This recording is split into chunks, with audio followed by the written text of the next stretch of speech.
Welcome. This is DA Sports. I'm your host, DASASIN.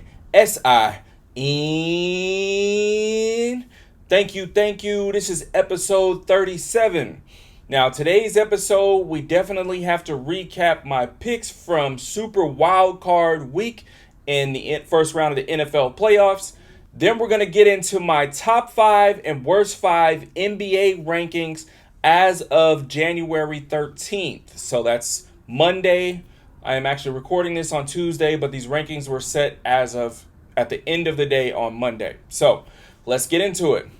So to starters, we got to recap Wild Card Week. That's right. The first round of the NFL playoffs was this past weekend. Like I mentioned in the previous episode, we had 2 games Saturday, 3 on Sunday, 1 on Monday. The games, to me, they didn't disappoint because there was some sense of excitement in each game. Now, every game wasn't very close. There was only one game that was.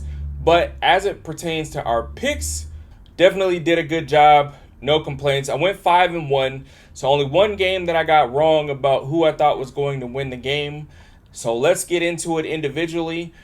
So speaking of the game that I got wrong, it was this first game. The first game of the Wild Card Week was the LA Chargers playing on the road against the Houston Texans. The Chargers were favored to win by 3 points. I picked the Chargers to win. Not only did they not win, but they got blown out. And honestly, the game wasn't really close. Final score was 32-12, so they lost by 20 after being favored by 3. Huge disappointment. I mean, the whole reason why I expected the Chargers to be able to pull off this win on the road is because I felt like they were going to be able to rely heavily on the run game. And they were not going to have to put the ball in Herbert's hands. And based on how rusty Houston had looked recently, I felt like the Chargers would be able to get the job done. I was wrong. They couldn't run the ball effectively enough. And Herbert had to throw way too many passes, and he threw a lot of passes to Houston.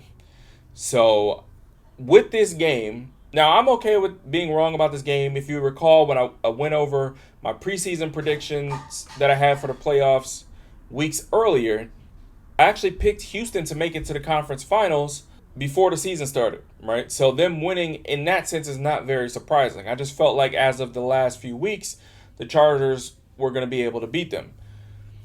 But the thing that I really take away from this game is a lot of people, I've seen a lot of different, sports sites and sports groups who've always seemed to lump Justin Herbert into that top 5 quarterback mix.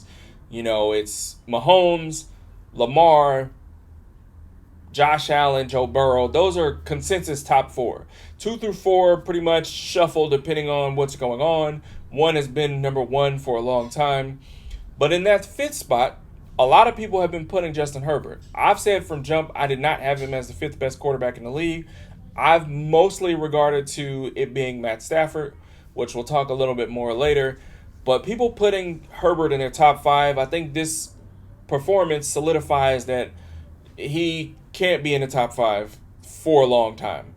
Now, is he still top 10? Maybe. And maybe in one of these next episodes, I'll go over that in more detail and list my top 10 quarterbacks. But for now, I would say he's definitely not in the top 5. So the Chargers definitely got to get things going for next season. Houston, though, got a lot of confidence, and I think that confidence is actually going to carry them well into this week's divisional round game against the Chiefs. Now, the second game as a part of Wild Card Week was the Baltimore Ravens at home against the Pittsburgh Steelers. I predicted that the Baltimore Ravens would win, and I was right. Baltimore won 28-14. They were favored by 9.5 points, so not only did they win, but they did also cover the spread rather easily. And considering the fact that at the end of the game, they were in scoring position, if they wanted to score, the score could have been even bigger than what it was. Lamar Jackson had a decent game, but more importantly, as I've stated all season, the more important factor of their wins and losses has come down to Derrick Henry. And Derrick Henry went off. And with Derrick Henry going off, it's pretty much impossible to beat Baltimore. I believe he rushed for well over 150 yards. anytime your running back rushes for 150 yards, you're probably going to win the game. It's really hard to have that kind of production and lose. So this is also going to be key going into next week. If Derrick Henry can get 20 plus carries, like I've been saying that he needs to get every single game, and Derrick Henry continues to be effective as he's essentially been in every single game this year. Even the games where they've lost, it wasn't because Derrick Henry struggled to get yardage. It was because they didn't give him the ball enough. So that is part of why they won. They dominated the game. They had Pittsburgh flustered. Pittsburgh couldn't muster up much offensively, and so they lost pretty easily. I know a lot of the online fodder after this game has been talking about maybe Coach Tomlin needs to go somewhere else. I think that's ridiculous. I get the idea that, him always having an above average record is not the ultimate goal, and that the ultimate goal is for them to win a Super Bowl. But there's only one team that wins a Super Bowl every year. And the fact that you're always in the hunt, you always have a solid chance to make the playoffs, you're always, a game or two away from, having 10, 11 wins every season is positive, because if you can make it into the playoffs, then anything can go. I believe the last two times that Pittsburgh won the Super Bowl, they weren't a top seed. They were like, 5, 6 seed, something like that. So with that being said, is like, if you can make it to the playoffs, then you got a shot to win the Super Bowl. So if they can continually put themselves in position to make it to the playoffs, then they are technically Super Bowl contenders every year. Now, obviously, they got to figure out what to do with the quarterback situation, but I think they'll get that figured out one way or the other. But as for this game, we were right about it. Baltimore did get the win. Now, the next game on the list for Wildcard Week was Buffalo against Denver. Buffalo was favored to win by 8.5, and that is who we predicted to win. And I was right about that game. Final score was 31-7. Now, this game started off interesting because Denver did score first. They came out, their opening drive looked productive. Bo Nix threw a touchdown pass down the middle of the field. They went up 7-0. I'm sure there were plenty of Buffalo Bills fans in the stands going, oh my gosh, are we reliving our playoff nightmares from before? But after that, it pretty much died down. Buffalo became dominant. Their defense was able to stymie Bo Nix for the rest of the game. Their offense was productive. Cook got off. Josh Allen got off. They were able to essentially do whatever they wanted after their first drive. I think their first drive they got stopped, but they were able to stop Denver after their first drive, even though they did get a nice fourth down conversion on a fake punt. But they didn't give up any points for it, and at the end of the day, that's what's important. So Buffalo looks very strong. They have a huge game going next week against Baltimore. It's a lot of people's projected pick of who they think is going to make it to the Super Bowl to represent the AFC. Both teams are great. Obviously, both of these teams have the public's leading two candidates for MVP. I've already discussed my picks for that, but I'm not going to get into it again. But again, so definitely an exciting game that should be coming, but a great win this week for Buffalo. Now, the fourth game on the list was the Philadelphia Eagles at home against the Green Bay Packers. Philadelphia was favored to win by 4.5. We did predict that Philadelphia would win, and they won and covered the spread. Final score was 22-10. This game was interesting because I felt like Philadelphia dominated the game from beginning to end. But a lot of the commentary after the game is about, Philadelphia not looking that great.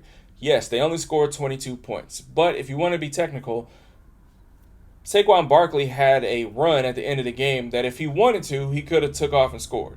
And instead of it being 22-10, it would have been 29-10, which I guess would look more dominating. I think the more important part for Philadelphia fans to focus on is their defense. The thing that has changed the flight of the Eagles this season is the increased productivity of their defense. Early on in the season, they were getting wins, but their defense looked shaky. As a lot of these young defensive backs that they have playing have gotten better and better, the defenses look stronger, and they've been holding teams to less and less points.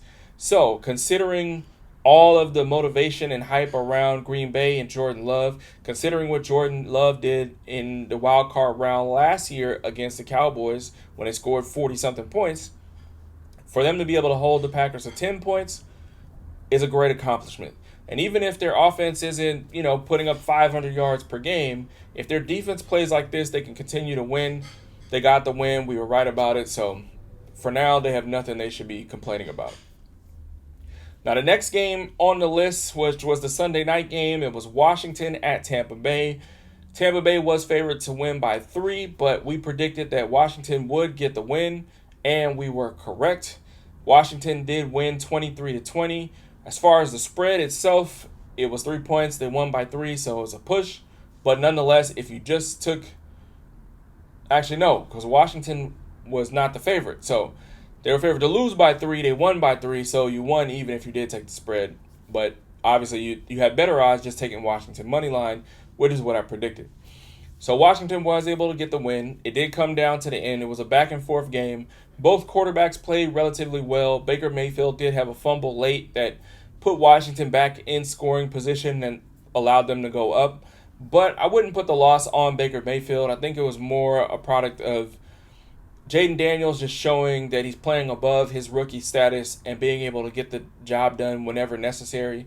That crucial fourth down they had at the end of the game was just a veteran move. He was able to scramble, and there wasn't like a clear line of sight. He had to actually make a move to find some open space and then get across that first down marker. So great play from Jaden Daniels. A lot of confidence going into Washington. They're definitely way ahead of schedule, and they look impressive, and they could shock some people going forward in these playoffs. Now, the last game as a part of Wildcard Week was the Los Angeles Rams against the Minnesota Vikings. Now, I predicted that the Rams would get the win, even though Minnesota was favored. And we were right about this one also. Now, when I predicted it in the last episode, Minnesota was only favored by 1 point. It grew to about 2.5 points by the time of kickoff in favor of Minnesota. But as I said, I was a little worried about how Minnesota looked in their last season game against Detroit, and I felt like the Rams were going to be able to implement the same type of defense to confuse Sam Darnold and make him look bad, and I was completely right. That's exactly what happened. The Rams were dominating. They tied the record for most sacks in a playoff game with 9. Unfortunately for Sam Darnold, this is going to have a huge effect on him. Now, going back to the game totals itself, like I said, the Rams were favored to lose by 1 at the time I picked. Final score was 27-9, so they won easily. The game wasn't close.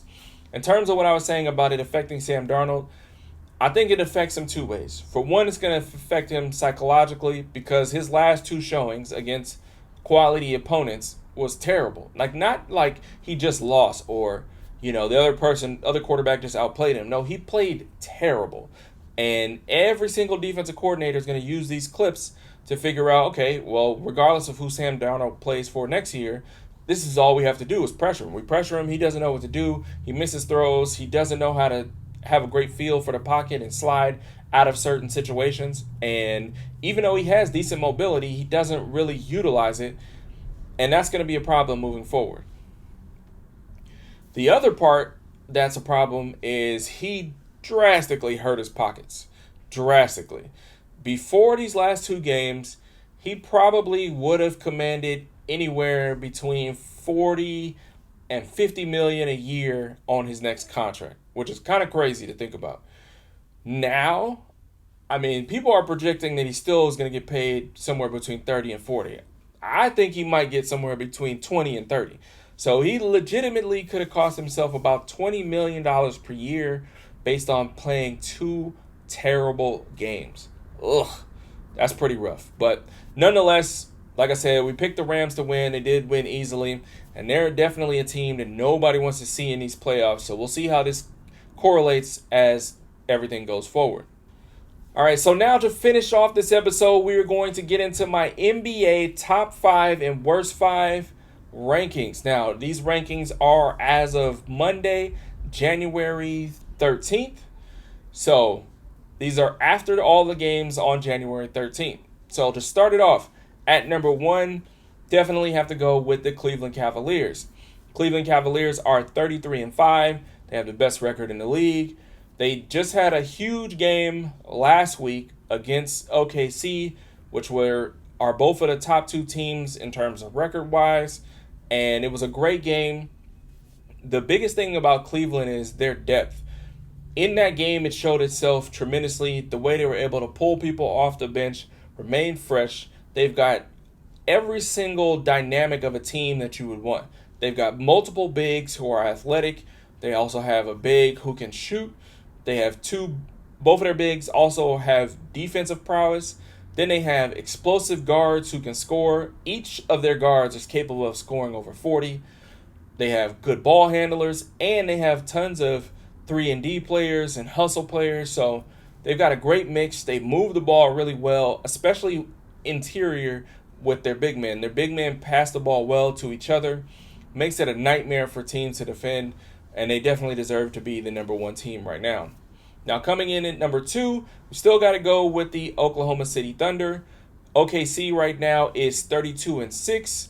Now, as upsetting as it was for them to lose that close game last week to Cleveland for the battle for the best record in the league, they still looked really good. They definitely showed that they're on the same level. And the thing that people forget is they're without their third best player. Chet Holmgren is been injured for a while now. He's going to still miss a good chunk amount of time. But for their matchup against Cleveland, that's the biggest discrepancy. They only really have one big with Hartenstein that could really play with Cleveland's bigs. Now, if Chet was there, then they could match up even better. So I think, if, for example, this ends up being the finals matchup, they'll look a lot better with Chet there than they did last week. But nonetheless, in terms of everybody else, they've been getting dominant wins against other top-tier teams, and they've shown that they're definitely the best team in the Western Conference. Now coming in at number 3, we got to go with the Boston Celtics. Celtics are currently 28-11. So Boston obviously is a team that most people predicted would go to the finals this year based on how productive they were last year.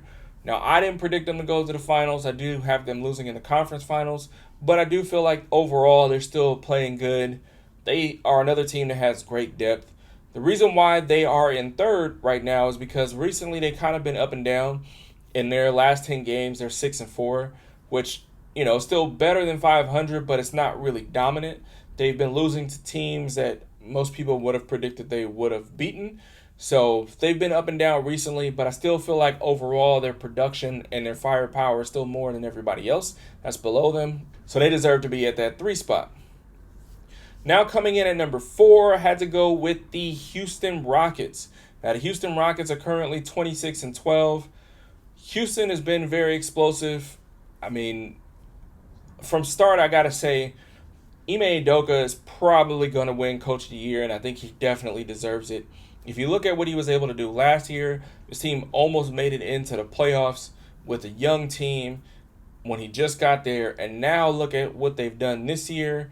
Not only are they in that top 2 to 3 for majority of the season in the Western Conference, but their team is still relatively young.